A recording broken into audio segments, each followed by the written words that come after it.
오늘 로마서 4장을 통해 로기조마의 헬라어입니다. 하나님의 판정이라는 단어입니다. 오늘 하나님의 판정, 로기조마이라는 제목을 통해 하나님께 은혜 나누기를 원합니다. 서론을 좀 보고요. 오늘은 결론도 있습니다. 짧게지만 결론도 있는데 오늘 말씀을 세 개의 대지로 나눠서 함께 은혜 받는 시간이 되기를 원합니다. 먼저 서론을 좀 보겠습니다. 아브라함의 언약, 즉 아브라함의 믿음과 의에 대하여 자세히 설명하고 있는 것이 창세기 15장과 17장입니다. 이 차이점이 무엇인가를 우리는 이해해야 합니다. 그래야 아브라함의 믿음, 아브라함의 의가 무엇인지 정확하게 알 수 있습니다. 창세기 15장은 아브라함이 하나님의 씨에 대한 약속을 받게 되고, 이에 대하여 아브라함이 믿음으로 말미암아 하나님으로부터 의롭다함을 얻은 내용입니다. 그래서 그 씨는 갈라디아서 3장 16절에서 말씀하고 있는 것처럼 아브라함의 씨라 하면 여럿을 가리켜 씨라 하지 아니하고 오직 예수 그리스도를 가리킴이라 라고 말씀하신 것처럼 예수 그리스도, 하나님의 아브라함에게 약속하신 씨는 바로 예수 그리스도라는 것을 기억해야 합니다. 그럼 창세기에서 아브라함에게 약속하셔서 얻은 이삭은 누구인가? 바로 이삭은 예수 그리스도의 예표인 것입니다. 그래서 갈라디아 4장 28절에 예수 그리스도 안에서 믿는 모든 자는 이삭과 같이 약속의 자녀라, 즉 믿음으로 말미암아 의롭다함을 얻는 약속의 자녀들이라 라고 말씀하고 있습니다. 그래서 하나님이 아브라함에게 약속하신 씨는 곧 예수 그리스도를 의미하고 바로 누구든지 예수 그리스도를 믿는 자를 의롭다 한다라고 말씀하셨는데, 이 하나님의 의의 기준, 이 그의 기준이 바로 로마서 3장에서 지난번에 말씀하신 대로 예수 그리스도셨습니다. 그런데 예수 그리스도께서 오셔서 십자가의 죽으심으로 하나님의 그 의의 기준이 인정함을 받게 됩니다. 이게 하나님의 기준이 세워진 겁니다. 그리고 누구든지 하나님의 그 의로우심과 같이 예수 그리스도를 믿는 자를 의롭다 하시겠다고 약속하신 것이 바로 하나님의 약속이십니다.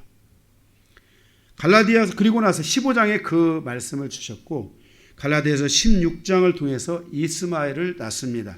이스마엘은 율법을 상징하고 있으며 율법 아래에 있는 자들은 자유하지 못한 자를 통해 낳은 율법의 자녀들이라고 그렇게 말씀을 하고 있습니다.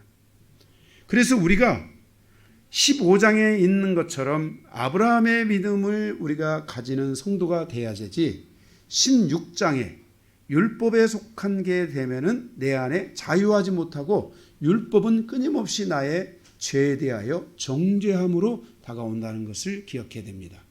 우리가 율법이 중심이 된 가정이 되면은 그 율법이 중심이 된 가정은 내가 자녀를 향하여 율법으로 대하면은 율법으로 대한 것으로 끝나는 것이 아니라 그 본인 스스로도 율법에 대한 정죄가 계속 들어오는데, 그 율법을 방지하고 풀어내지 않고 그 율법을 계속 쌓아가게 되면 그 고집으로 인하여, 그 율법을 쌓는 고집으로 인하여 그 사람이 교만해지고 거만해질 수 있다고 말씀하고 있으며, 바로 그 교만해지고 거만해질 때 하나님은 그를 대적하시게 되는 것입니다.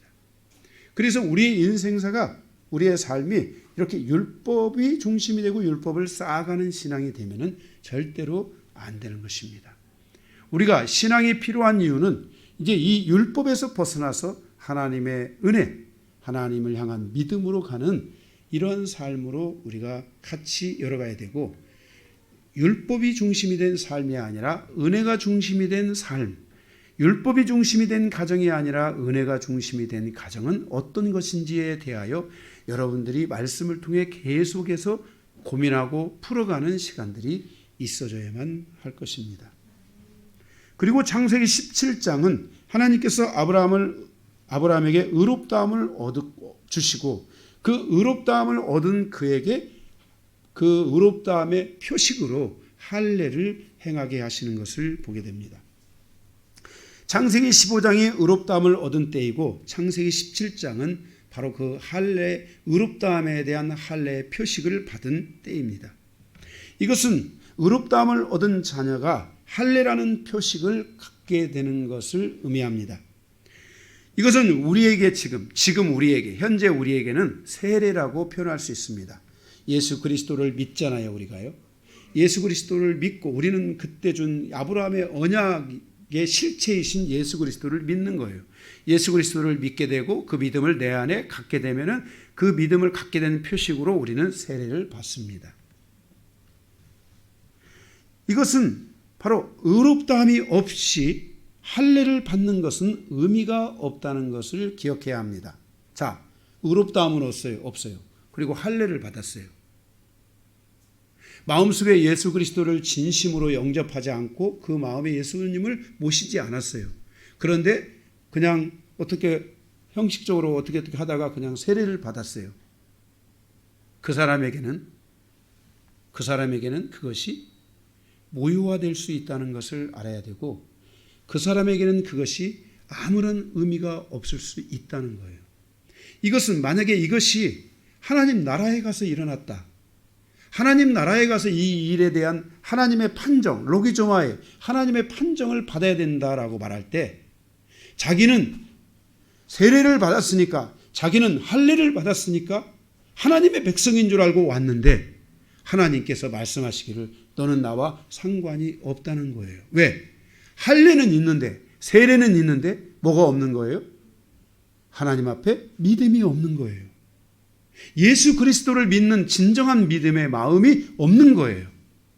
그것은 없이 내가 만약에 세례를 받았다, 할례를 받았다.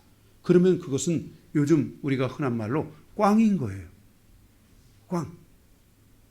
그래서 우리는 이 로마서가 우리에게 주고 있는 교훈은 뭐냐면은 바로 이 하나님의 판정을 너희가 있다는 것을 알아야 된다는 거예요. 너희 믿음에 대한 이 로마서는 믿음의 질서, 믿음의 뼈대, 믿음의 그 체계를 우리에게 세워주는 것이 로마서예요. 그 체계 아래서 뭘 보여주고 있냐면 너희가 아브라함의 믿음을 갖지 않았다면, 너희가 예수 그리스도를 믿음으로 말미암아 마음에 영접하지 않고 그냥 세례만 가졌다면, 그냥 너희가 할례만 가졌다면, 표식만 가졌다면 그것은 믿음이 아니다. 그것은 꽝이다. 그것은 하나님으로부터의 믿음의 판정을 받을 수 없다. 그것은 하나님으로부터 의롭다함의 판정을 받을 수 없다라는 것을 말씀하고 있다는 것이에요. 우리는 이 로마서 4장의 말씀을 통해 우리가 우리의 믿음에 대하여 표식만 가진 믿음인지 내 마음속에 진정으로 하나님으로부터 판정을 받은 의롭다함의 그 믿음을 가졌는지, 예수 그리스도를 내가 진정으로 믿고 그 그리스도 안에서 내 인생의 삶이 예수 그리스도와 함께 가는 여정인지 우리는 이것을 냉정하게 돌아볼 수 있어야 돼요. 만약에 여기에 대해서 여러분들이 확신이 부족하고 긴가민가하고 뭔가 긴 것 같기도 하고 아닌 것 같기도 하고 이런 것들이 있다면 여러분들은 이 로마서의 말씀에 집중해야 돼요. 왜냐하면 내가 하나님 나라에 갔는데 꽝이야. 그거는 가장 불쌍한 사람이야. 세상에서 놀지도 못하고 세상처럼 취해서 살지도 못하고 내 세상의 삶을 내려놓고 믿음 안에서 삶을 살아왔는데 그게 하나님 나라에 가니까 꽝이야. 그러면 가장 불쌍한 사람이에요. 오늘 여러분들이 이 로마서를 통해서 믿음의 분명한 체계와 믿음에 대한 분명한 확신을 여러분들이 가져야 되고 그냥 긴가민가하고 50%야 나는 이런 50%야 50%가 없기를 바랍니다. 50%가 되면 안 돼요. 이런 분도 있어요. 죽어봐야 안다. 그건 죽어봐야 알면 늦은 거예요. 네, 이런 신앙이 아니라 100% 나는 하나님의 자녀가 됐으니 세례를 받았다. 나에게 세례의 표식은 하나님의 자녀가 된 표식이다. 네, 이것이 여러분들에게 분명하게 있으실 수 있기를 바랍니다. 그래서 우리는 여기에 대해서 질문을 두 가지 드리고 서론에서 질문을 두 가지 드리고 가고 싶습니다. 첫 번째 질문입니다. 지금도 유대인들은 예수 그리스도를 믿는 믿음도 없이 할례를 행하면서 스스로 아브라함의 자손이라고 말합니다. 그러나 오늘 로마서 4장은 그런 믿음에 대해서 분명히 경고하고 있습니다. 다시 말해서 우리는 뭐예요? 이 질문. 그러면 유대인들이 지금 할례를 받고 아브라함의 자손이라고 하는데 그들은 진정한 아브라함의 자손입니까? 그리고 그는 의롭다함을 얻은 것입니까? 라고 물을 때 로마서 4장은 분명하게 뭐라고 했어요? 경고하고 있다는 거예요. 꽝일 수 있다는 거예요. 유대인이라고 다 되는 게 아니라는 거예요.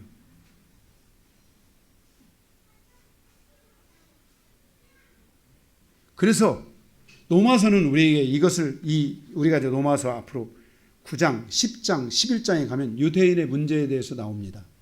하나님께서 창 감람나무가 있는데 그 가지에서 얼마를 떼내버렸어요. 이렇게.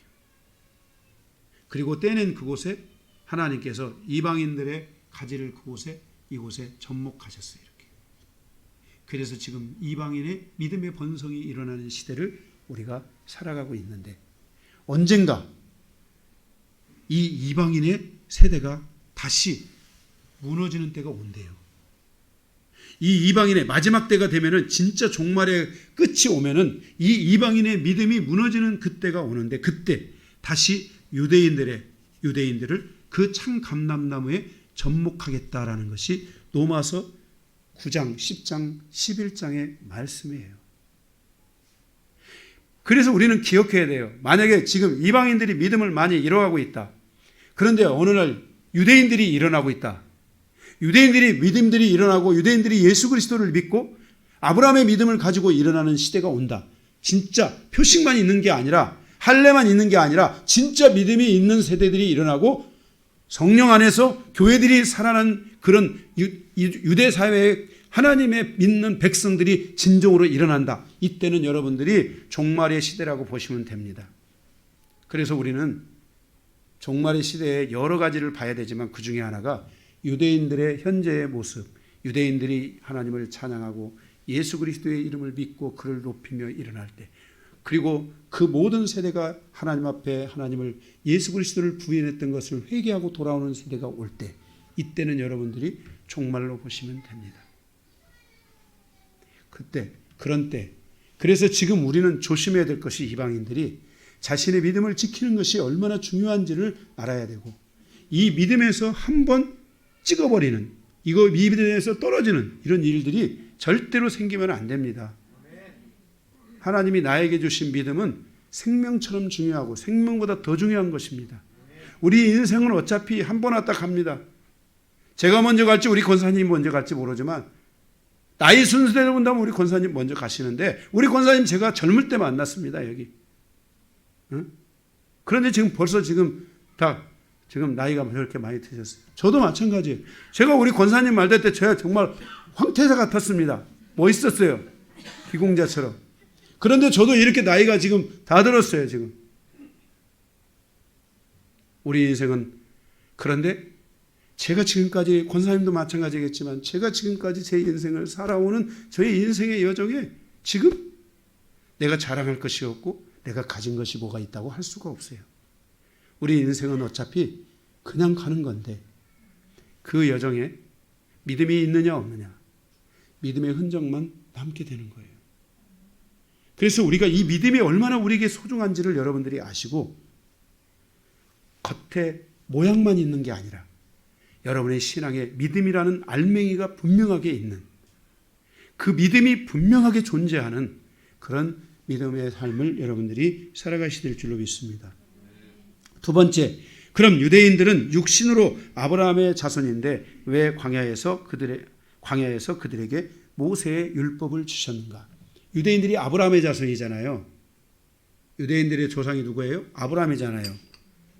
안 그래요? 창세기 17장에 할례의 백성이잖아요. 그런데 유대인들이 그 할례의 백성, 의롭다함의 표식인 할례의 백성들, 그들의 출발은 다 믿음으로 시작해서 할례를 받고 할례의 표식을 가진 그 조상 나라가 민족이 됐습니다. 그런데 왜 하나님께서 그들에게 아브라함의 그 언약을 주시지 않고 모세의 언약을 율법의 언약을 주셨느냐는 거예요. 이 질문을 하고 가야 되는 거예요. 이 질문에 대한 첫째는 그들이 아브라함의 자손으로 살아갈 수 있는 하나님께 대한 믿음이 부족했어요. 아브라함의 자손으로 살아가기 위해서는 분명한 믿음이 있어야 돼요. 아브라함과 이삭과 야곱의 하나님을 우리가 향하여서 갑니다. 그런데 거기에 중요한 것 중에 하나가 아브라함도 그렇고 이삭도 그렇고 야곱도 그렇고 12 아들도 그렇고 다 믿음으로 살아간 세대들이었다는 거예요. 둘째, 그들이 하나님 앞에서 너무나 악하고 깊은 우상 숭배에 빠져 있으므로 그들이 하나님께 대한 절대적인 믿음을 가질 수 없었어요. 아브라함은 하나님께 대한 절대적 믿음을 가지고 있었고 그는 노아 할아버지로부터 믿음을 전수받은, 믿음을 이어받은 아주 정말 중요한 세대 중에 한 분이 바로 이 아브라함이에요. 제가 그랬죠. 노아 할아버지하고 그 아브라함하고 몇 년을 같이 살았다고요? 약 50년, 60년을 같이 살았어요. 그런데 하나님이 그 같이 살다가 노아 할아버지가 죽어요. 죽을 그때에 하나님께서 아브라함에게 나타나서 너는 너의 거기를 떠나라. 왜? 노아 할아버지가 죽으면서 믿음의 세대가 다 죽은 거예요. 거기서 사람들의 믿음이 죽은 거예요. 누구만 그 믿음을 유지하고 있는 거예요? 아브라함만이 그 믿음을 유지하고 있어서 아브라함을 불러서 하나님께서 여기 그 갈대아우로 가나안 땅으로 인도에 가시는 여정이 바로 성경의 여정이에요.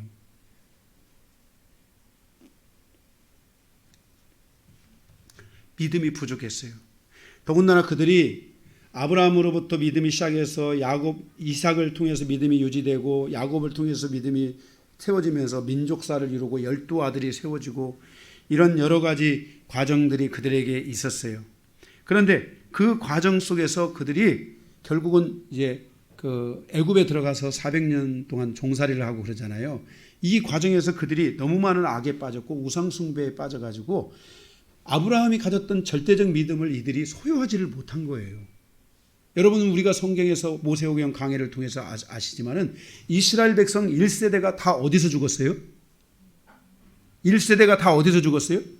광야에서 다 죽잖아요. 왜 다 죽었어요? 하나님을 믿음이 없어서 하나님을 원망하고 불평하고 하나님에 대하여 화를 내고 하나님에 대하여 싸우려고 하니까 하나님께서 그들을 광야에 다 죽여버리신 거예요. 믿음의 사람 누구만 살았어요? 여호수아와 갈렙만 두 사람만 믿음의 사람만 딱 산 거예요. 두 사람만. 나머지 1세대들은 다 광야에서 죽은 거예요. 예. 그렇게 했음에도 불구하고 그들이 믿음 안에 온전한 믿음을 갖지 못하고 그들이 광야의 여정으로 그들이 들어갔는데 그 광야의 여정으로 들어가서 그들이 뭘 만들었어요? 모세가 하나님 앞에 가서 하나님으로부터 사인이 왔어요. 넌 나에게 오라. 그래서 모세가 시내산으로 올라가서 하나님 앞에 사인하는데 왜 하나님이 모세를 불렀냐면 이 백성이 너무 악하여서 이 백성에게 아브라함의 언약을 줄 수가 없다. 근데 모세는 아브라함의 언약을 달라. 이런 내용이 갈라디아서에 나와 있잖아요. 그래서 올라갔는데 하나님하고의 담판을 졌는데 하나님께서 안 된다. 야, 너희들에게는 내가 아브라함의 언약을 줄 수 없으니까 내가 너희에게 지금 이 율법을 주겠다. 그 대신에 너희가 이 율법을 통해서 너희 자신의 죄를 깨닫고 너희 자신을 회개하고 돌아보면서 아브라함의 믿음으로 전진해 갈 수 있는 상황으로 나아가라. 이렇게 하나님께서 그들을 향해서 그 타협을 하고 이제 모세를 통해서 그 율법을 주시는데 그 틈에 이스라엘 백성이 밑에서 뭘 만들었어요? 금송아지를 만들고 우상 숭배에 빠져. 이게 이스라엘이에요. 하나님이 괜히 모세를 그 시내산에 불러서 40일 동안 그와 담판을 벌인 것이 그냥 벌인 게 아니에요. 하나님이 새로운 계시를 주실 때는 그만한 이유가 있었던 것이에요. 그만한 이유가 있었던 것이에요. 결국은 그래서 믿음으로 그들이 믿음을 선택할 수 없었기 때문에 아브라함의 절대적 믿음을 가질 수 없었기 때문에 하나님은 율법을 통해서 그들이 죄의 속도를 늦추고 그들이 죄를 깨닫고 하나님 앞에 돌아오기를 원했던 것이에요. 여러분들이 오늘 이 말씀을 들을 때 제가 아브라함의 언약과 믿음의 말을 전하잖아요. 이런 말을 전할 때 여러분들 안에 율법을 가지신 분들, 하나님으로부터 율법을 선물로 받으신 분들, 하나님으로부터 율법을 자기 안에 부모님을 통해서든지 우리는 창세전부터 하나님이 우리를 불렀는데 내가 지금 율법을 가진 것이 마치 그냥 받은 것처럼 생각하는데 그게 아니에요. 그 율법이 내게라 존재한다면 오늘 여러분들은 이 말씀을 들으면서 이 율법을 완전히 진멸하고 이제는 믿음의 세대로 가려고 하는 기도가 있어야 되고, 나도 아브라함의 세대로 가는, 아브라함의 언약으로 가는, 예수 그리스도에 대한 믿음만으로 가는 이런 세대로 살아가겠다는 믿음의 결단들을 여러분들이 하셔야 돼요. 그리고 이제는 율법의 삶을 정지하고 멈추고 믿음의 삶으로, 하나님의 은혜의 삶으로 가는, 이런 말씀에 의지하여 가는 삶으로 여러분의 삶의 방향이 열려야 되는 거예요. 그냥 주셨던 게 아니에요. 그런데 이스라엘은 그것을 실패했어요. 결국은 이스라엘은 율법을 놓지 않고 그 율법을 통해서 오히려 그 율법을 강화시켜요. 이런 내용들이 다 여기서 얘기할 수 없어요. 하나님이 처음에 이들에게 주신 율법은 그 레위기에 있는 십계명하고 사회법 미츠와 10개하고 그 다음에 미스파트라는 사회법 9개, 큰 덩어리에서 9개 이것을 주셨어요. 그것을 다 종합해서 풀어봐도 한 100개 미만일 거예요. 아마 그게 내용이요. 그런데 그들은 나중에요, 그 율법을 정해가지고 610 몇 개로 만들고요. 나중에는 율법을 더 확장시켜요. 우리가 그 율법이 이게 이 아브라함의 그 후손들이라고 하는 사람들이 갖게 된 율법이 있잖아요. 이스마엘도 율법을 가졌잖아요. 이번에 그 텔레반인가 거기 그 사람들이 들어와서 율법 통치를 하잖아요. 그죠? 이런 모든 기반들, 이런 살아가는 이런 모든 흐름들, 이런 것들이 바로 그 율법을 강화하고 그 율법의 강화의 마지막 끝은 율법을 선택하지 않으면 뭘 하는 거예요? 죽는 거예요.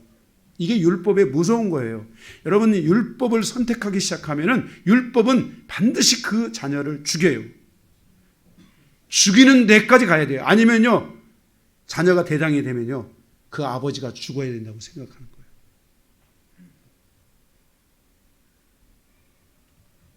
요즘 같은 시대에는 자녀들이 그렇게 율법이 강화되면요, 자녀들이 부모를 때리는 세대가 돼버려요. 왜? 우리가 살아가는 이 시대는 너무 많은 어두움이 우리를 덮고 있어요. 그래서 우리가 율법으로 가는 그리스도인들이 되면 안 돼요.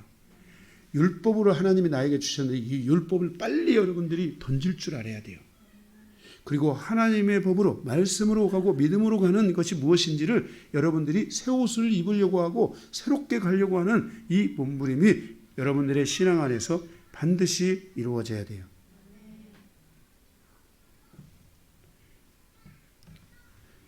예수님이 이 땅에 오셨을 때 유대 사회는 이미 율법이 그 사회를 완벽하게 지배하고 있는 세대였어요.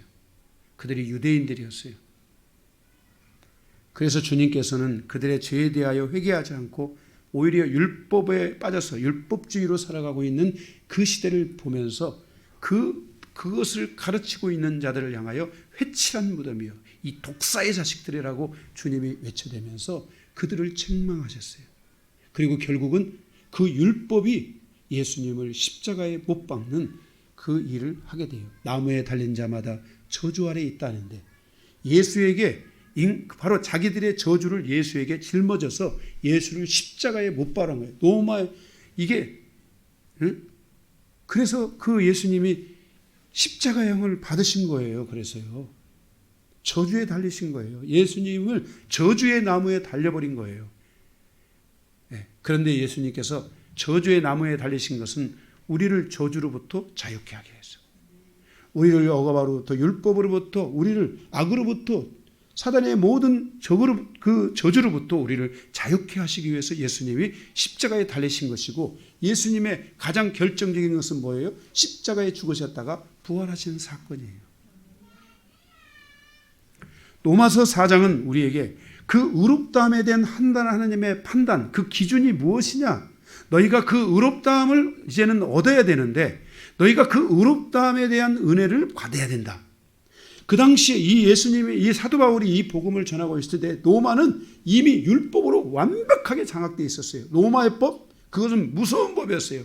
지금도 우리가 살아가고 있는 이 시대의 모든 법은 바로 그 헬라와 로마의 법으로부터 탄생된 법이에요. 이게 뭐 우리가 갑자기 어느 날 만들어진 게 아니에요. 새로운 법이 아니에요. 그 로마의 법에 대항해서, 그 로마의 법에 맞서서 주님께서 우리에게 열어주신 것이 바로 뭐냐면은 율법이 아니라 믿음으로 살아가는 삶이 무엇인지, 하나님의 은혜로 살아가는 삶이 무엇인지, 하나님의 말씀의 질서로 살아가는 삶이 무엇인지를 우리에게 로마서를 통하여 체계적으로 그것을 사도 바울이 써준 거예요. 그리고 이 말씀이 AD 70년에 완성이 되잖아요. AD 70년에. 그리고 AD 300년에 가서 드디어 로마가 말씀에, 성경에, 기독교에 무너져요. 손들어요. 기독교여 우리를 통치하소서. 콘스탄스 황제가 313년에 드디어 모든 그 기독교의 모든 정부를 이양하고 기독교가 로마를 통치해달라고 요청해서 시작된 것이 중세 아닙니까? 그런데 중세도 그 많은 그 안에서의 그 하나님의 사람들의 타락으로 인해서 많은 지도자들의 영적 지도자라고 하는 그들의 타락에 의해서 중세가 어둠 속으로 들어가잖아요. 이것이 악이 얼마나 우리에게 무서운지를 알아야 돼요. 그러니까 중세는 뭐예요? 하나님의 믿음을 선택하지 않고 하나님의 의로 살아가는, 은혜를 선택하는 삶을 선택하지 않고 로마의 것을 그대로 받아서 로마가 갖고 있는 율법을 더 강화시키는, 성경으로 강화시키는 것을 선택했기 때문에 결국은 로마는 그 어둠의 시대로 더 깊이 들어갔다는 것을, 여러분, 우리가 중세는 더 어둠의 시대로 깊이 들어갔다는 것을 인지해야 돼요. 우리가 이렇게 율법으로 살아가느냐 하나님의 믿음으로, 하나님의 은혜로 살아가느냐에 대한 관점은 매우 중요한 관점이기 때문에 로마를 무너뜨린 것이 바로 이 로마서라는 것을 여러분들이 기억하고, 이 믿음의 질서를 가진 성도만이 하나님의 거룩한 역사를 이루어가며 마지막 시대를 향하여서 갈 때 하나님의 거룩한 그릇이 되어 생명의 그릇들이 되어 하나님이 그들을 통해 놀라운 역사를 이루시게 될 줄로 믿습니다. 그러면 로마서 4장을 통해 하나님이 아브라함에게 주셨던 의롭다함의 판단은 무엇인가? 우리가 그것을 함께 살펴보면서 함께 은혜를 나누는 시간을 갖기를 원합니다. 1번 첫 번째 대제입니다. 아브라함이 하나님께 의로 판단받은 것은 무엇인가? 의로 판단받은 것은 무엇인가? 1절에 보면은 아브라함이 얻은 것은 무엇인가? 그랬어요. 아브라함이 얻은 것은 무엇인가? 2절에 보면 행함을 통해서 의롭다함을 얻은 것이라면 그것은 자기의예요. 내가 뭔가를, 교회도 그렇고 어디도 그렇고 세상도 그렇고 자기가 뭔가를 해서 얻은 것은 다 자기의가 되기 때문에요. 이 자기의는 반드시 자기를 자랑하는 데까지 올라가요. 그런데 그 자랑이 그 인생을 망치는 거예요. 세상도 마찬가지예요. 사람이 무엇을 하면서요, 이게요, 자기의가 되잖아요. 자기의가 되면요, 사람이 교만해지게 되고요, 그 교만은 넘어짐의 앞자리가 된다고 성경이 말씀하고 있어요. 하나님의 기준과 세상의 기준은 다른 기준이 아니에요. 하나님은 믿는 자의 하나님만이 아니라 성경의 모든 믿지 않는 우주 만물을 통치하시는 분이라는 것을 기억해야 돼요. 하나님은 모두에게 공평하게 역사하세요. 아브라함이 얻은 의는 자기 의가 아니라는 거예요.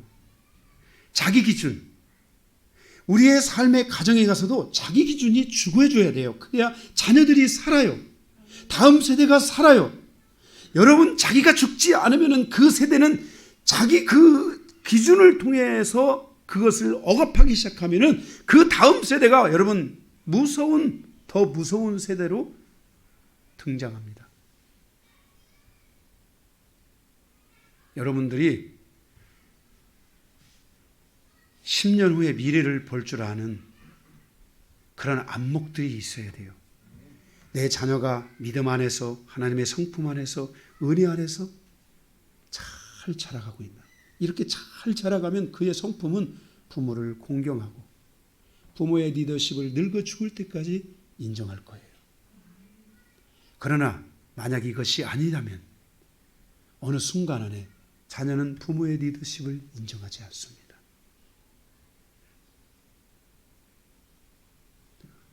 서서히 율법은 나의 자녀를 서서히 공포 속으로 죽음으로 몰아가는 거예요. 왜 사람들이 그 죽음을 알면서도 율법을 떠나지 못하는 줄 압니까? 죽음 때문에. 율법을 떠나면 죽기 때문에. 이 세상에 우리가 살아가며 사람이 느끼는 감정 중에 죽음의 감정보다도 더 깊고 더 무섭고 더 힘든 감정은 없어요. 사람이 가장 두려워하는 것은 죽음에 대한 감정인 것이에요. 율법에서 못 벗어나는 것은 사람이 그 율법의 억눌림을 받으면서도 율법에 못 벗어나는 것은 그것은 율법을 벗어나면 율법의 끝은 뭐예요? 죽음이라니까요. 고란과 칼, 모든 율법을 가진 세대의 그 끝에는 칼이 있어요. 율법을 갖지 않으면 죽는 거예요. 우리가 살아가는 사회도 그래요. 내가 그 율법에 반응하지 않으면 죽을 수 있어요. 그러나 우리는 교회는 하나님의 자녀들은 절대로 율법으로 가면 안 돼요. 이것이 밀려지면 교회가 이 은혜가 밀려지고 하나님의 믿음으로 살아가는 사람들이 교회마저 밀려지게 된다면 그 속도는 걷잡을 수가 없어요. 여러분 교회 하나님의 통치 아래서 보면 교회 안에 한 사람의 믿음의 성도는 일당 100, 1000만, 100만, 1000만을 이룰 수도 있다는 것을 여러분 아셔야 돼요. 제가 요한계시록 할 때 그랬죠. 왜 하나님께서 지금 현재 이 땅을 심판하지 않는 줄 아세요? 왜 그랬어요? 뭐 때문에 지금 심판이 안 되고 있어요? 하나님의 천사가 4개 동서남북에서 모든 그 심판의 끈을 붙잡고 있어요. 한쪽에 탁 하고 놓으면은 심판이 시작되는 거예요. 근데 놓고 있어요. 왜 그걸 잡고 있어요? 그곳에 바로 하나님의 사람들이 있는 거예요. 여러분들이 있는 거예요. 여러분들의 숫자가 더 채워져야 돼요. 믿음의 사람들의, 진정한 믿음의 사람들의 숫자, 이것이 매우 중요한 거예요. 이단들은 그것을 잘못 이용해서 뭐 자기들이 14만 4천 명이다 뭐다 이런 일들을 하고 그러지만은 진짜 믿음의 숫자들이 많이 일어나는 시간들이 있어야 돼요. 여러분 한 사람 한 사람들은 매우 중요하다는 것을 여러분들이 인지하시고 율법으로 살아가는 이 시대에 맞서 은혜로 살아가고 믿음으로 살아가는 것이 얼마나 중요한지를 여러분들이 알고 여러분이 믿음을 선택하고 은혜를 살아가는 삶을 선택한다면 하나님은 여러분을 지지하고 여러분의 편이 되시고 여러분을 통해 하나님의 역사가 이루어지게 된다는 것을 확신하시기 바랍니다.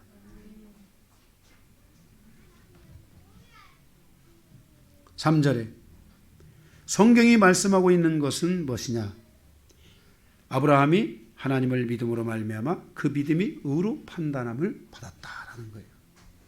핵심이 이거예요. 이게 창세기 15장 6절이라고 거기 성경에 빗대 보면은 기억하고 창세기 15장 6절이라고 써놨잖아요. 예. 그러니까 핵심이 그거예요. 아브라함이 하나님을 믿음으로 그 믿음이 의로 판정함을 받았다. 이 말은 무슨 말이에요? 아브라함에게 의롭다함을 얻기 위해서 율법이 필요하지 않았다. 어떤 행위가 필요한 것이 아니었다. 어떤 행위를 했기 때문에 아브라함이 의롭다함을 얻은 것이 아니다. 이렇게 말씀하고 있는 것이에요. 4절에 이 일이라는 것은 사람의 행위예요. 일하는 자는 그 싹을 받는다. 여러분 보세요. 일하는 거. 자, 직장에 가서 일하죠. 일하면 뭘 받아요? 싹을 받아야죠. 그게 당연한 거죠. 은혜로 일하면서 여러분 은혜로 일하는 분들이 있습니다. 직장 나가서 이 은혜로 나는 은혜로 일합니다. 월급을 보려합니다. 저는 받지 않겠어요. 이런 분은 없잖아요. 일하면 일한 데 대가를 받잖아요. 그런데 우리가 살아가는 삶의 많은 부분은 일하고 일한 것에 대한 대가를 받게 되어 있어요. 요구하게 되어 있어요. 은혜로 일하는 것이 아니에요. 일하는 자에게 보수를 주는 것은 올바른 판정이고 올바른 결정이에요. 그런데 하나님이 여기서 말씀하려고 하는 하나님의 은혜가 있다는 거예요. 5절에. 그 은혜는, 하나님의 은혜는 사람의 어떤 행위로 보상받는 게 아니고 어떤 경건하다고, 내가 특별히 좀 더 경건하다고, 목사가 경건하다고, 목사가 예를 들어서 여기서 경건이라고 말할 때 여러 가지 해석을 할 수 있지만은, 예를 들어서 내가 할례를 받았다고, 내가 그 할례를 받은 것의 보상으로 내가 하나님의 은혜를 내가 얻었다라고 말할 수 있는 것이 아니라는 거예요.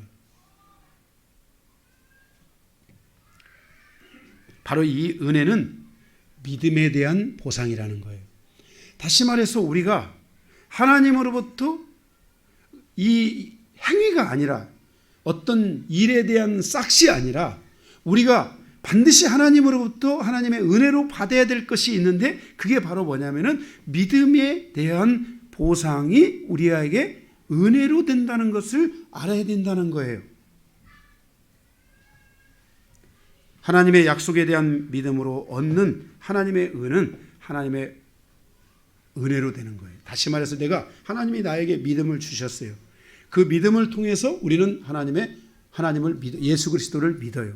예수 그리스도를 믿은 그 믿음은 내가 하나님에 대한 믿음을 가졌기 때문에 그 믿음을 나에게 하나님께서 의롭다함으로 확증시켜 주시고 판정시켜 주시는 거예요.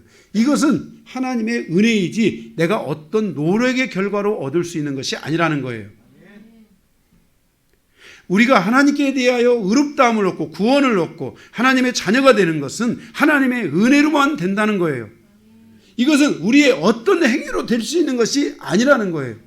율법이 아무리 많이 지켜도 율법을 지키다가 하나라도 범한다면 그 사람은 의롭다함을 얻을 수 없다는 거예요.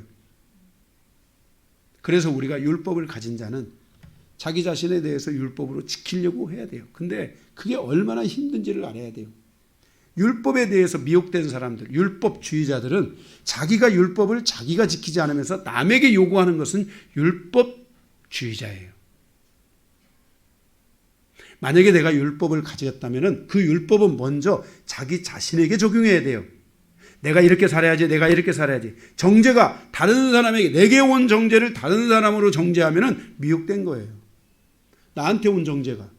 내가 나를 정죄하고 있는데, 율법이 나를 정죄하고 있는데 그 정죄를 내가 다른 사람을 정죄하는 도구로 쓴다면 그거는 다른 사람을 미혹시키고 자기가 미혹되는 거예요. 그래서 우리는 율법으로 살아가는 게 아니라 바로 믿음으로 살아가는 사람이 돼야 되고, 그 믿음을 통해서 예수 그리스도를 믿고 예수 그리스도를 믿음으로 말미암아 구원을 얻고 의롭다함을 얻는 것은 하나님의 은혜라는 거예요. 하나님의 자녀가 되는 것은 뭘로만 된다? 은혜로만 된다는 것이에요.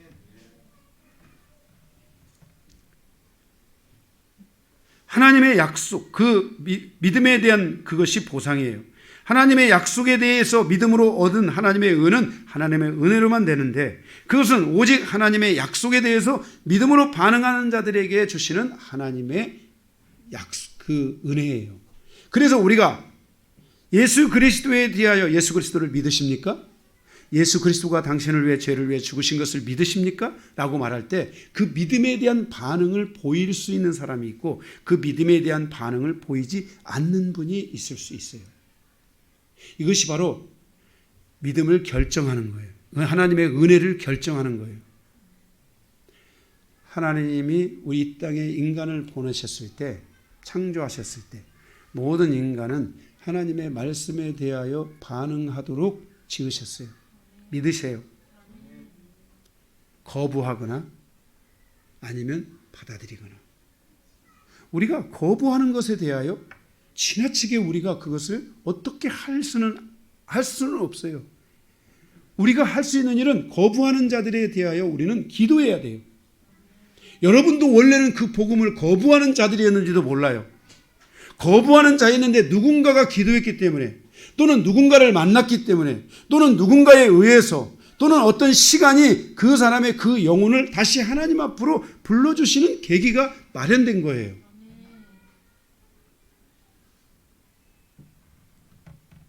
거부하는 게 그것 때문에 우리가 거기에 빠져서 살아가는 게 아니라 복음은 항상 하나님의 복음을 믿음으로 받아들이고 인정하는 사람들에 의해서 시작되는 거예요. 이게 믿음의 시작이어야 돼요. 이 믿음이 내 안에서 말씀을 통해 계속 자라가면서 내 안에 이제 이 하나님의 은혜에 대한 것이 무엇인지 구체적으로 드러나는 시간이 있어야 돼요. 여러분들이 잘하는 것, 이것은 은혜가 아니에요. 여러분들이 잘하는 것은 이것은 다 달란트예요. 아까 우리 강 목사님이 우리 아이들에게 가르치면서 너희들이 이런 거 잘하잖아, 저런 거 잘하잖아, 이게 다 하나님의 은혜다 그랬는데 아니에요. 이것은 모든 인간이 하나님이 공평하시기 위해서 모든 사람에게 주시는 달란트예요. 달란트와 은혜는 달라요. 은혜라는 것은 믿음이 모아지면서 그 믿음을 가진 존재가 되고 그 존재가 되고 존재가 되는 과정을 통해 하나님의 자녀에 대한 그 관계성이 깊어지면서 그 속에서 하나님께서 내 삶에 묶여 있던 것들을 풀어주고 닫혀 있던 것들을 열어주고 하나님께서 그것이 영권이든 인권이든 물권이든 사람의 문제든 물질의 문제든 축복의 문제든 사람 속에 있는 것들이 있는데 그것들이 그 묶여 있는 것들을 풀어주시면서 그것이 다 내 안에 열려질 때 그 하나님의 능력으로 열려질 때 우리는 그것을 은혜라고 그래요. 여러분들 안에 원래는 열려있지만 닫힌 것들이 많이 있어요. 이건 달란트의 문제가 아니에요. 여러분은 이 은혜가 없어도 여러분이 주신 달란트 가지고도 여러분이 인생을 살아갈 수 있어요. 그러나 그 달란트보다도 더 중요한 것, 진짜 중요한 것은 여러분의 믿음이 이 믿음을 이 믿음의 출발점, 아브라함이 가졌던 이 믿음의 출발점, 이 믿음의 판정을 통해 여러분의 믿음이 점점 믿음에 충만해지기 시작하고 믿음이 점점 더 강해지기 시작하고 믿음이 점점 더 만들어지기 시작하시면서 그러면서 여러분들 안에 이제 묶였던 것들, 닫혔던 것들 이런 것들이 여러분 안에 이게 툭 하고 열어져야 돼요. 쥐구멍이 100배씩 팍 들어와야 돼요. 하나님의 은혜구나. 나의 인생에 사는 것이 하나님의 은혜로 산다. 왜?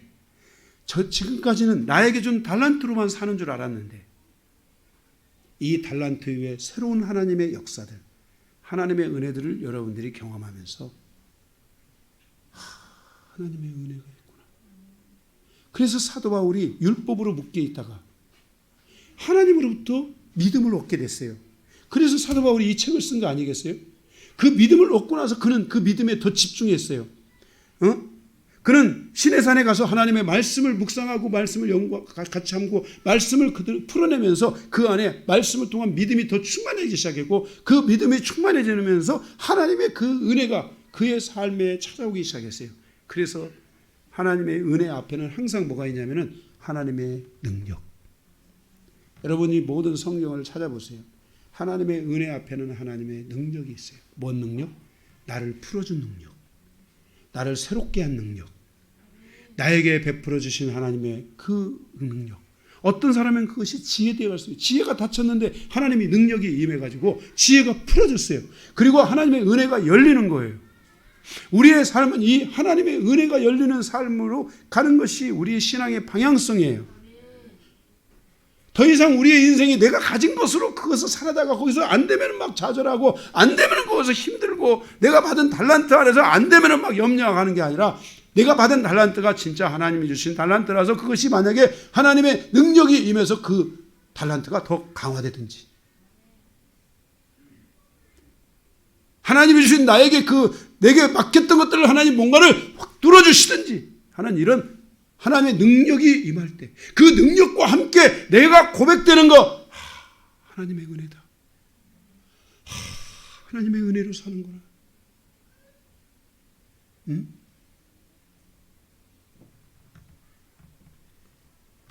저의 삶의 모든 것이 하나님의 은혜로 사는 삶이 되었다라고 고백하고 그 고백이 올라오고 그 고백이 계속되고 영원히 되고 그 고백이 100년이 가고 200년이 갈 수 있도록 할렐루야. 하나님의 복이 100년이 가고 200년이 가야 돼요. 성경은 뭐라 하냐면 1000대까지도 간다고 했어요. 1000대까지도.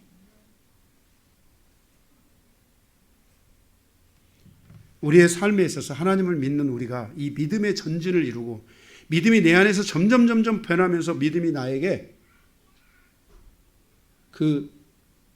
그리스도의 품격으로 변하면서 하나님의 은혜가 임하기 시작할 때 얼굴빛이 빛나는 거예요.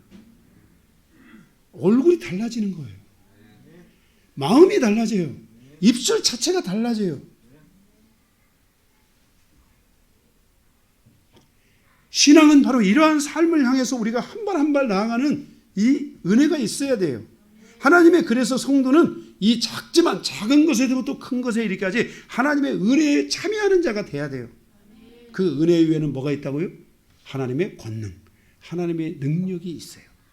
여러분, 하나님의 능력이 여러분에게 임하기를 바라고 여러분의 맡겼던 것들이 뚫어지고 풀어지기를 바라고. 제가 이 교회를 처음 개척하고 나서 성도들에게 다 은혜가 닫혔어요. 믿음도 닫혔어요. 전부 다 율법적으로 삶을 살고 자기 재능마저도 제대로 발휘하지 못하고 살아서 제가 우리 성도들의 일터를 다 닫아버렸어요. 기도했어요. 제가 일터를 닫아주십시오. 그 일터가 닫히면 어떻게 되겠어요? 교회 와서 먹고 자고 기도하고 살아야지. 그래서 초기에 한 10명가량 성도들이 교회 와서 맨날 먹고, 진짜 몇 명 되도 않는 성도가 한 달에 80kg 쌀 한 가마씩을 먹더라고요. 10년 전에. 그러는데 그 성도들의 그 묶임을 풀어내고 믿음 없는 것들을 풀어내고 믿음 밖에 있고 율법으로 살고 상처로 살고 어둠으로 살았던 것들, 자기 힘으로 살았던 것들을 다 내려놓고 풀어내는 시간을 통해서 그들을 훈련했어요. 그리고 달라지기 시작했어요. 그리고 때가 돼서 하나님 앞에 일터를 열기 시작했어요. 그리고 그 일터로 나간 성도들은 거기에서 승리하기 시작했어요.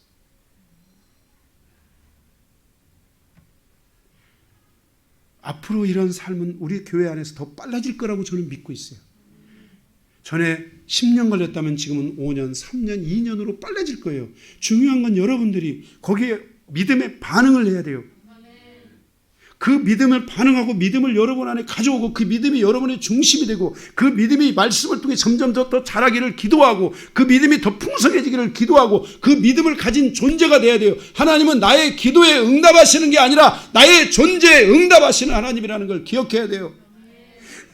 여러분, 내가 존재가 되지 않고 하나님 앞에 가서 첫날 만날이고 기도해 보십시오. 하나님의 응답이 오는가? 어쩌다 하나 주워 담는 것은 그것은 응답이라고 할 수가 없어요. 누구에게나 있을 수도 있어요. 없는 사람도 있고. 그러나 너는 내게 무엇이든지 구하라. 내가 다 주리라. 바로 하나님은 나의 존재 응답하세요. 여러분의 기도가 여러분의 존재됨을 이루는 기도가 돼야 되고 그 존재됨의 과정에서 여러분들이 그리스도의 품격을 닮아가고 그리스도의 형상을 닮아가는 새 옷을 입는, 이제 내가 너에게 그 옷을 벗기고 이제 너에게 내가 새 옷을 주겠다고 주님이 말씀하셨사오니 우리가 새 옷을 입는 그리스도의 여정으로 우리가 가면서 우리의 믿음이 새 옷을 입는, 우리의 믿음으로 새 옷을 얻어 입는, 믿음으로 새 옷을 취하는, 믿음으로 새 옷을 취하는, 아멘. 이런 여정이 돼야 돼요. 새 옷을 입으세요. 심령이 온유한 자는 복이 있다 했잖아요. 땅을 주시겠다 했잖아요. 하나님의 이 약속을, 이 믿음으로 이 약속을 붙들고 계속해서, 저는 어제 제가 11시쯤에서 집으로 가면서 제가 기도를 계속 했습니다. 하나님 저에게 주신 약속들 저는 절대로 버릴 수 없습니다. 내 인생의 삶에 어떤 위기가 오고 어떤 상황이 오고 어떤 죽음이 오고 나를 그것이 하나님 주신 이 믿음의 비전을 내가 칼로 놓을 수 없습니다. 하나님, 나는 이 비전을 가지고 계속해서 달려갑니다. 이것을 이루시는 분은 하나님밖에 없는 것을 믿습니다. 하나님, 내 자녀들, 하나님이 나에게 맡긴 성도들, 이들의 영혼을 내가 주님 앞에 바라봅니다. 이들이 다 믿음으로 살아갈 수 있도록, 믿음을 통해서 이들의 삶의 모든 것들이 바뀌고 삶이 바뀌고 그곳에 하나님의 능력이 임하고 그리고 그들에게 하나님의 은혜가 임해서 그냥 터져나오는 감탄사, 하나님의 은혜구나.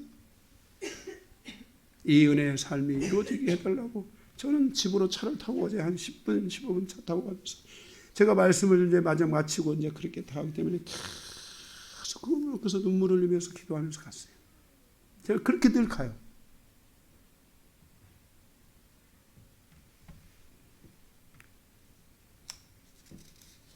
여러분은 하나님으로부터 여러분의 믿음이 하나님으로부터 의롭다함의 판정을 받아야 됩니다. 내가 너의 믿음을 이제는 통해서 내가 너를 의롭다 하노라. 네가 나를 믿는구나. 네가 나를 믿는구나. 네가 나의 말을 믿는구나. 네가 나의 말을 붙잡는구나. 네가 나의 말을 사랑하는구나. 내가 너에게 준 이 말씀을 네가 사랑하는구나. 내가 너에게 준 이 말씀을 너의 것으로 삼는구나. 너의 생명으로 삼는구나. 내가 너의 그것을 믿음으로 판단한다.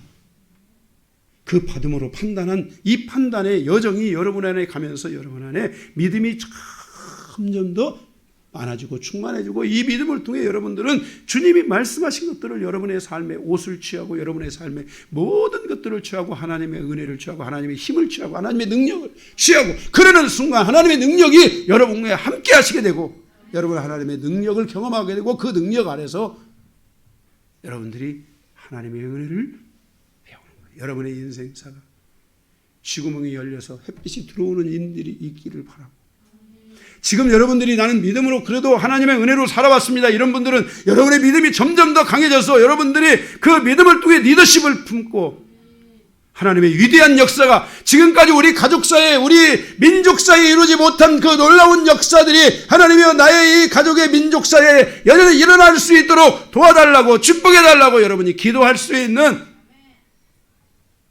그런 기도들을 여러분들이 하고 가는 게 이게 믿음의 삶인 것입니다.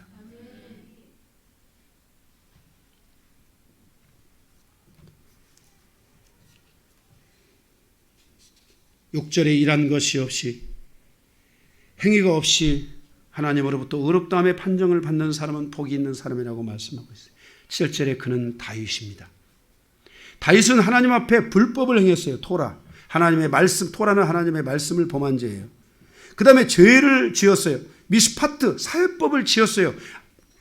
사회법, 우리아의 아내를 취했어요. 그게 사회법에 해당하는 것이었어요. 그 다음에 하나님의 토라, 하나님의 말씀에 뭐라 했어요? 너는 간음하지 말라라고 주님이 말씀하셨잖아요. 그 하나님의 토라를 범했을 뿐만 아니라 그는 사회법으로 가서 그 자기의 그 관계성의 그 뭐예요? 응? 자기 그 부하의 그 아내를 취했으니 다윗은 하나님의 말씀도 범하고 사회법도 범해서 토라와 미스파트를 범했어요. 그런데 그는 그 상황을 통해서 하나님이 그 선지자를 통해서 네가 그 죄인이다라고 말할 때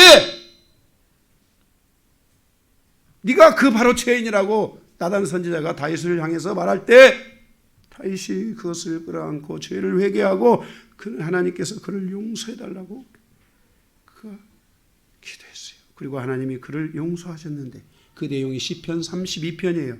이때 다윗은 하나님께서 용서하셨다고 말씀하실 때 용서하셨다는 것을 믿음으로 받아들이고 그 죄로부터 완전히 벗어나요.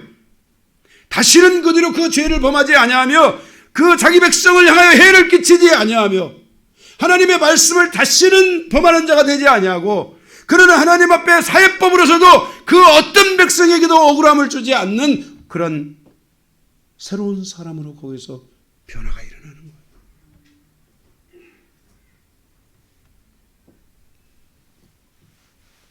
그것을 믿었기 때문에 여러분 우리의 믿음은 우리의 삶을 죄로부터 돌이키는 거예요. 여러분 우리의 믿음은 죄와 싸우려고 하는 거예요. 전에는 내가 죄와 싸우지 않았어요.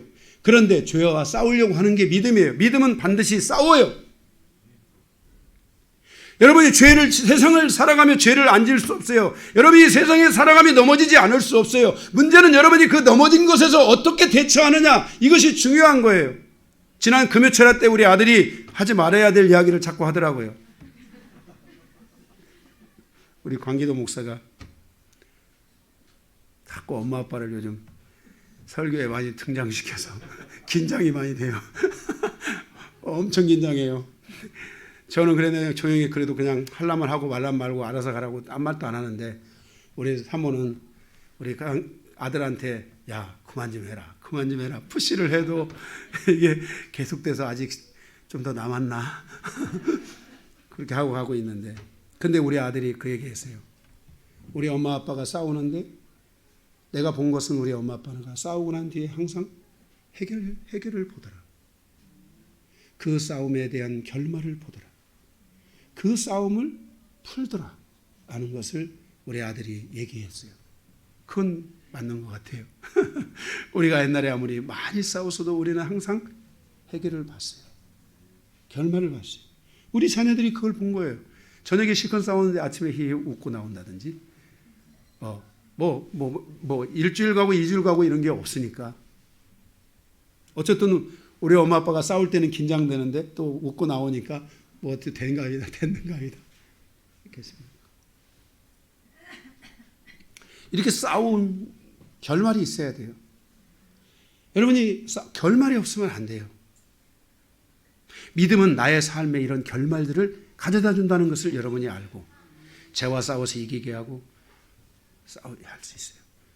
혹시 지금 제가 우리 교회가 지금 늦게 조금 더 갈 수 있거든요. 바쁘시면 가셔도 다음에 또 오세요. 가셔도 괜찮습니다. 들으실 수 있으면 듣고 가셔도 되면 가시고 괜찮습니다. 네.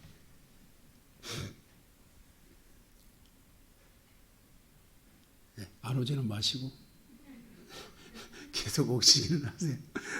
네. 이렇게 믿음이라는 것은 진짜 내 안에 예수 그리스도를 내가 마음에 영접하고 믿었다면, 그냥 할례만 있고 세례만 있는 사람이 아니라면 그 믿음은 나에게 새로운 싸움의 에너지가 돼요. 나를 세우는 에너지가 돼요. 나를 축복하고 나를 이끌어가는 에너지가 돼요.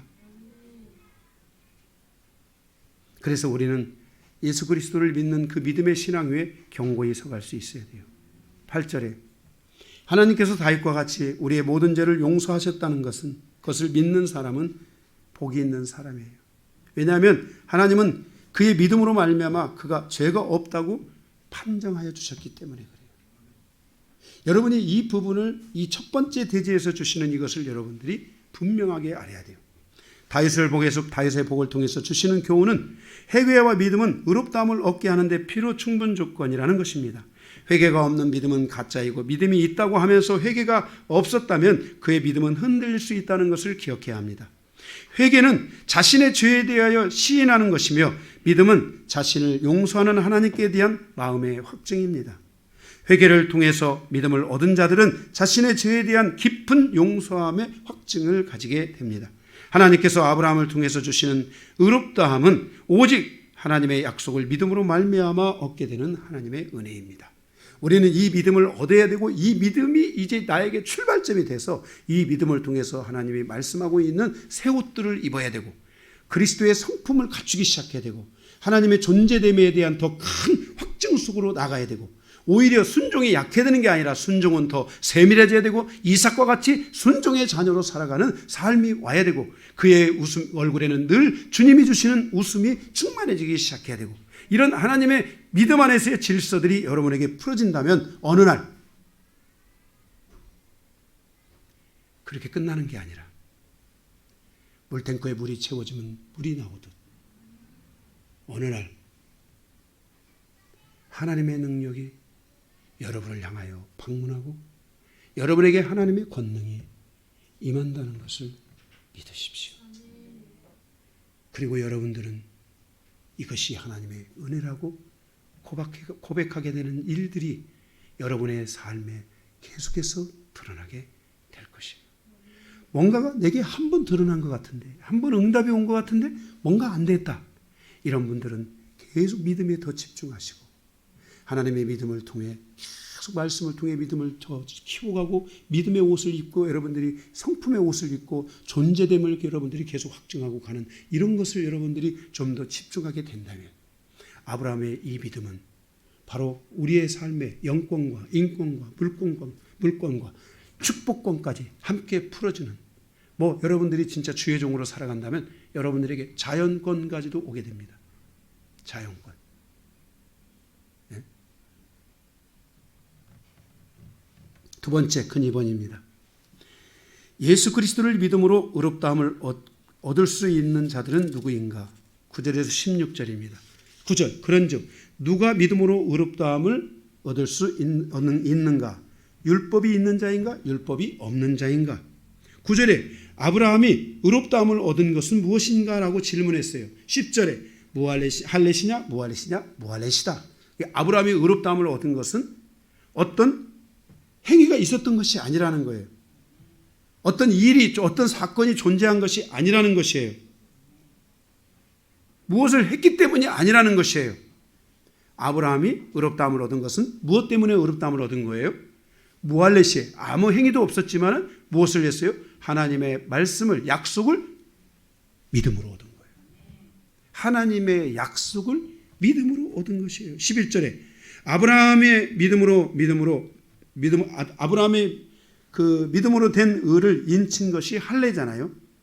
아브라함은 할례와 상관없이 하나님의 의롭다함의 약속을 믿음으로 의롭다함을 얻었어요. 그 의롭다함을 확증하는 표식으로 할례를 받은 것이에요. 이게 할례가 없어도 아브라함이 의롭다함을 얻은 것에는 문제가 되지 않는다는 것이에요.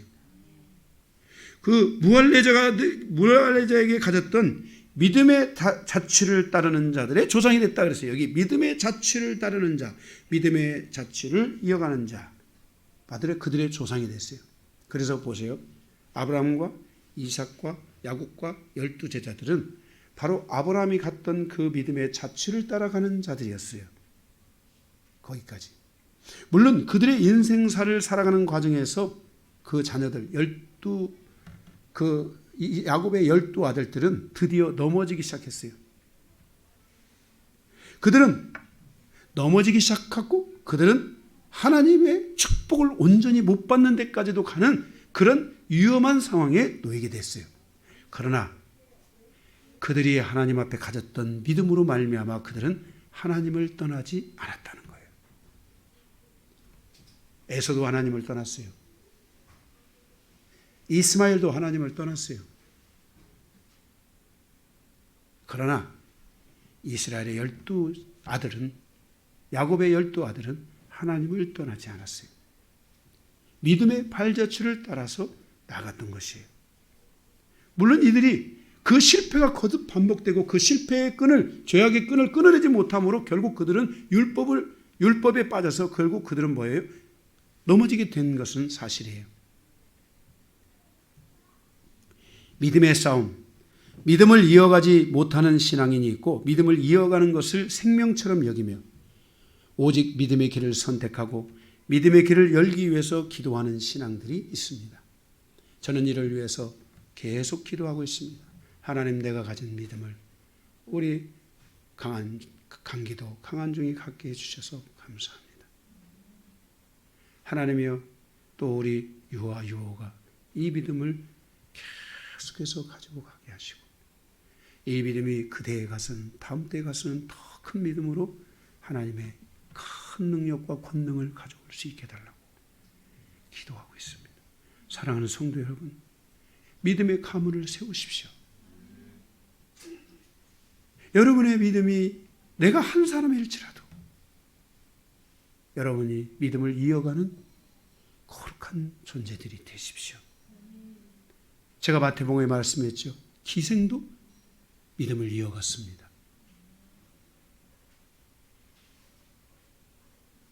다말도 믿음을 이어갔습니다. 룻도 믿음을 이어갔습니다. 우리의 삶이 이렇게 계속해서 이 믿음을 이어가는 이 믿음의 여정이 반드시 우리 안에 있어야 할 것입니다. 13절, 예수 그리스도에 대한 믿음을 가진 사람들, 그들은 하나님의 상속자입니다. 상속자의 언약, 예수 그리스도를 통해서 하나님의 나라를 상속받는 것은 율법으로 말미암는 것이 아니라고 말씀하고 있습니다. 율법을 통해서 하나님의 나라를 상속받을 수 없습니다. 믿음의 의, 하나님의 의는 예수 그리스도를 통해서 얻는 하나님의 의는 하나님을 믿는 자에게 주시는 하나님의 은혜인데 바로 그들이 상속자입니다. 14절, 율법에 속한 자들이 상속자이면 우리의 믿음이 헛된 것이고 우리 하나님의 약속도 파기되어야 한다라고 말씀하고 있습니다. 절대로 율법을 통해서 우리가 상속자가 될 수 없습니다. 오히려 우리가 율법에 깊이 빠지게 되면은 여러분들이 말씀의 정체성을 잃어버리게 되고, 여러분들이 자꾸만 말씀에 대하여 잘못하면 판단으로 흘러갈 수 있다는 것이에요. 여러분, 만약에 혹시 여러분이 신앙생활을 현재 하는 과정에서 말씀에 대한 판단이 자꾸만 온다면 위험한 신호일 수 있어요. 내가 말씀을 통해 믿음을 취하지 못하고, 내가 말씀을 통해 믿음이 성장하지 못하고, 내가 이 말씀을 통해 말씀을 통해 오히려 내가 지금 뭐예요? 하나님을 대적하고 있구나. 여러분들이 이런 부분들을 꼭 기억하시고, 말씀이 여러분에게 믿음으로 오는, 말씀이 여러분의 믿음을 계속 세워서 이 말씀을 여러분들이 충만해지면 충만해질수록 여러분들이 좋은 것들을, 많은 좋은 무기들을 취해야 돼요. 믿음의 옷을 취하고 성품의 옷을 취하고 믿음으로 취할 수 있는 것들이 너무 많아요. 데살로니가 교회가 왜 이렇게 위대한 역사가 일어났어요? 3주 만에? 믿음의 역사. 믿음의 역사가 일어난 거예요. 말씀을 보면서 믿음을 취한 거예요. 근데 여러분, 성경의 데살로니가 교회는 뭐라고 했어요? 데살로니가 교회는 하나님의 말씀이 그러한가요? 날마다 말씀을 상고하더라. 말씀을 듣고는 이 말씀을 계속해서 자기들끼리 가져왔던 거예요. 사도행전에 나와 있잖아요. 그 결과가 데살로니가 교회가 말씀을 그들이 들으면서 믿음이 성장하기 시작했고, 그 믿음을 통해서 하나님이 주시는 많은 은혜들을 자신의 삶의 것들로 채우기 시작하면서 그 믿음이 그의 삶의 그 존재가 되는 놀라운 역사들이 있어지게 되면서 어떤 믿음이 이제는 어떤 상황에서 채워지니까 그때 하나님의 권능이 막 거기서 탁 함께하는 거예요. 응? 10년 동안 믿음 생활을 해도 그냥 늘 도루묵 이런 분들이 있어요. 10년 생활 믿음에도 하나님의 말씀을 통해서 믿음을 채워져서 믿음이 막 점점 충만해지고 막 이래야 되는데, 지식은 뭔가 좀 생기는데 믿음이 안 생기는 분이 있어요. 여러분이 이 믿음이 여러분에게 물질이라면 이 물질을 통해 여러분 사십시오. 좋은 걸 사십시오. 성품에 사십시오. 성품의 옷을 사십시오. 그것을 입으십시오. 말씀을 통해 믿음이 생기면 그것으로 여러분 무엇인가를 얻으십시오. 그것을 통해 여러분들이 계속 얻는 자가 되어야 됩니다. 새로운 옷을 입는 자가 되어야 됩니다.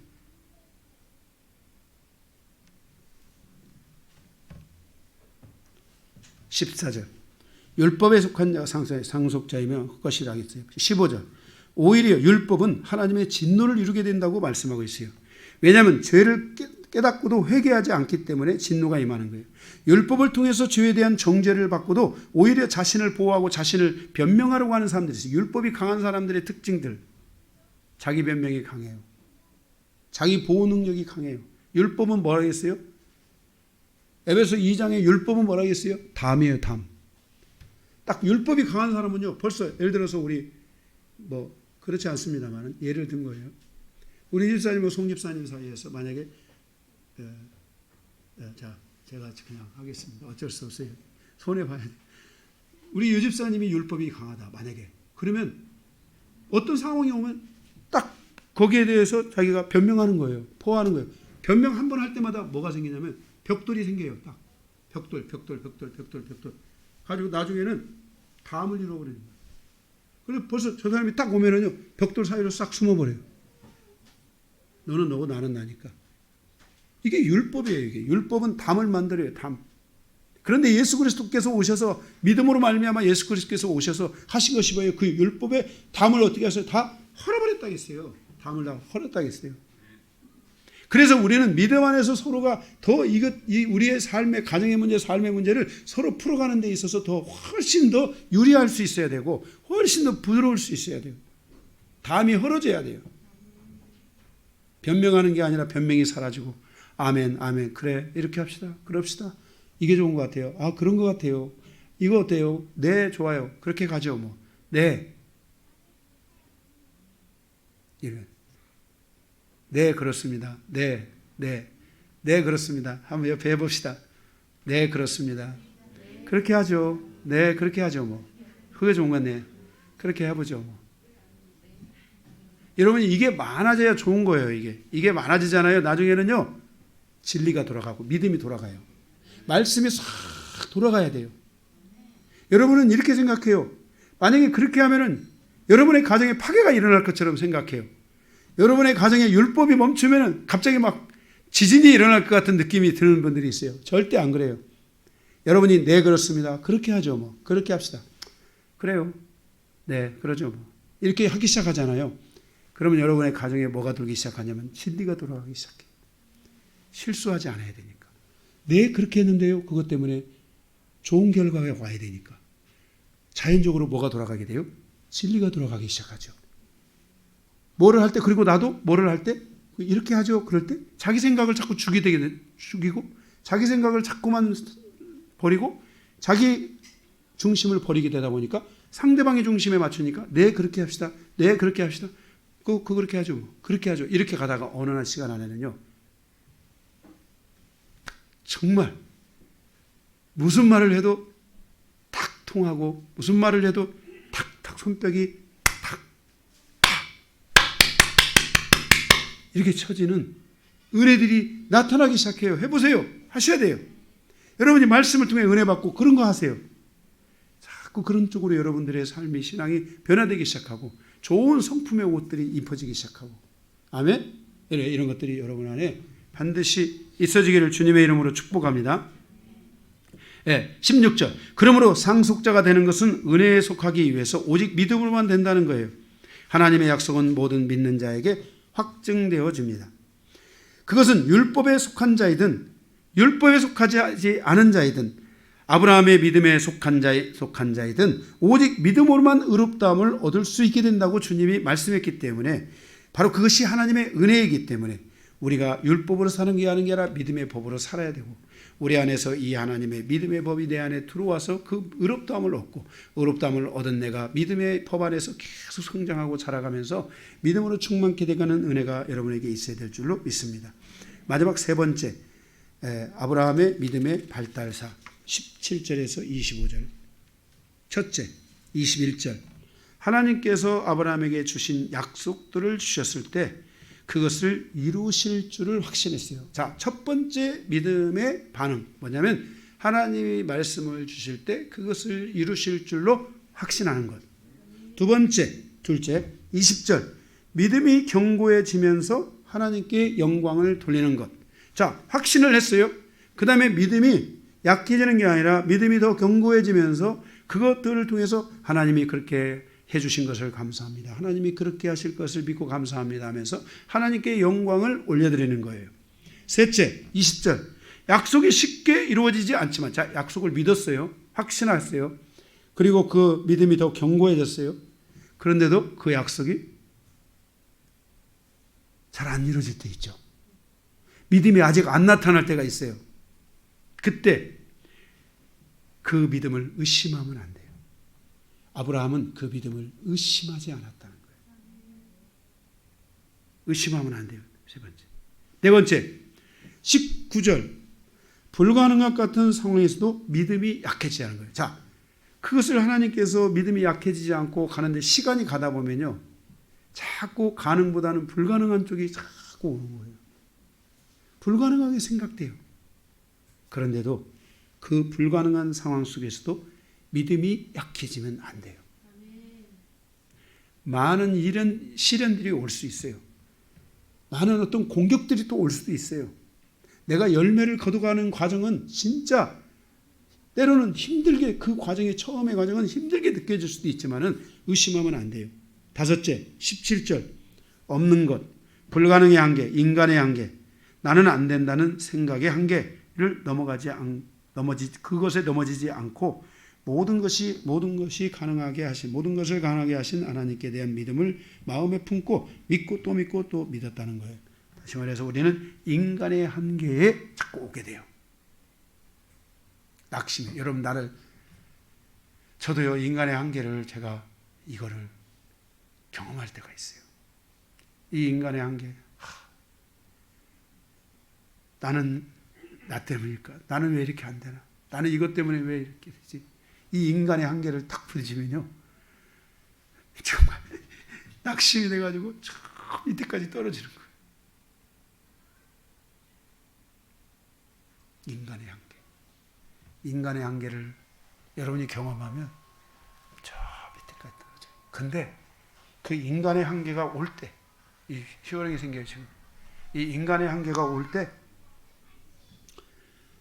넘어지지 않고 모든 것이 가능하신 하나님께 대한 믿음을 계속 마음에 품고, 하나님 믿습니다. 믿습니다. 믿습니다. 나는 죽어도 좋습니다. 주님의 말씀은 살아 역사하십시오. 하고 계속 그 낙심하고 절망하는 게 아니라 믿음을 가지고 계속 하나님을 향해서 가는 거예요. 여섯째, 하나님은 죽은 자를 살리시는 분이라는 것을 믿었어요. 마지막 이거예요. 내 삶에 하나님이 생명을 주실 것이다. 나의 육체, 내가 이 땅의 육체를 가지고 살아가는 나의 모든 삶에 하나님의 권능이 함께할 것이라는 이 믿음을 여러분들이 놓지 않기를 바라요. 이렇게 아브라함은 바로 이 믿음의 성장사를 가졌어요. 이것이 아브라함이 하나님의 부름을 받고 가나안 땅에 들어와서부터 시작해서 아브라함의 삶에 100세가 될 때까지 계속 가져갔던 믿음의 성장사예요. 100세만 아니라 100세가 지나고 나서도 약 120세가 될 때까지도 아브라함은 이 믿음의 성장사를 계속 가져야만 됐어요. 그런데도 아브라함은 그 믿음의 성장사 안에서 넘어지지 않았어요. 그 믿음의 성장사 안에서 아브라함은 믿음의 그 놀라운 그 과정을 보여준 거예요. 이게 로마서예요. 로마서는 로마인의 이야기가 아니라 사도 바울의 바로 믿음의 체계에 대한 이야기를 하고 있는 거예요. 성장한 거예요. 여러분, 우리가 이 로마서를 통해서 우리의 믿음이 이렇게 성장해 가야 되고, 우리의 믿음은 계속해서 새로운 하나님의 역사를 향해서 가면서 우리는 그 안에서 하나님이 우리에게 역사하시는 그 하나님의 위대함을 우리가 가져오고, 그 위대함의 역사가 전 세계에 있는 믿음의 자손들에게 미치는 영향력은 지금 어마어마한 거예요. 할렐루야.